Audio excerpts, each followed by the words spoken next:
Sa darating na Ahon 16, sobrang daming matchup nga ang inaabangan ng mga tao dahil solid ang lineup na binuo ni Enigma para sa event na ito.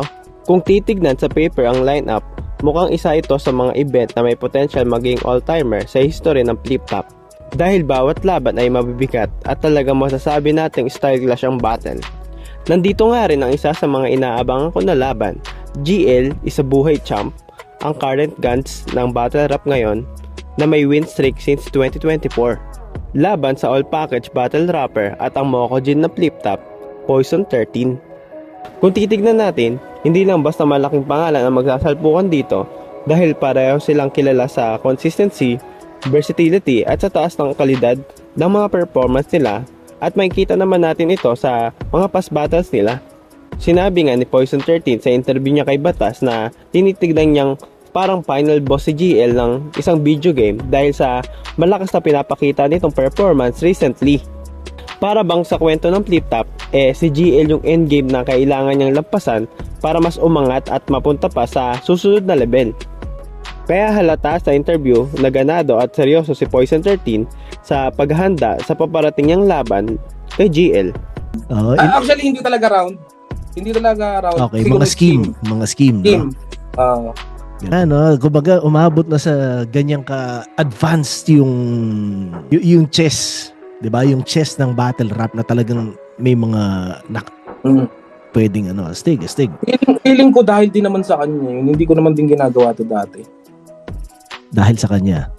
Oo, kumbaga parang may na-unlock ako na kakayahan ko. Parang alam mo yun, yung may na-unlock akong skill sa parang sa game. Dahil may nakalaban kang malaking boss. Pero parang dito pa lang, parang ang mangyayari kakalabanin ko pa lang yung boss eh. Tapos na-unlock ko na, ganun. Hindi masisira material mo? Hindi, okay. Ano siya, kumbaga, kalkulado mo na lahat yung ganun? Hindi talaga siya kalkulado. Pwede natin sabihin na marami akong round. Puta! Marami kang round! Fuck! Dagdag pa nga ni Poison 13 na kahit kabibigay lang ni Enigma sa battle nila ni GL, ay may naisip na agad itong idea at talagang nakatapos na ito ng isang round para sa paparating nilang laban. Imagine, within 24 hours ay nakabuo na agad ng isang buong round si Poison 13 laban kay GN. Dito natin makikita na talagang gigil at ganado si Poison 13 para sa laban na ito. Makikita rin natin dito na seryoso siya sa paghanda sa bawat linya at strategyeng gagamitin sa laban na ito. At for sure, masasabi nating nag-iingat at iniisip niyang mabuti ang kanyang mga sulat laban kay GN. Kaya asahan natin na ang Rowdy Poison 13 ay punong-puno ng impact at surprises. Tsaka First time ko kong... din di ba napagkwentuhan natin kanina na na unang 2 linggo wala akong ginagawa. Yeah. Hindi.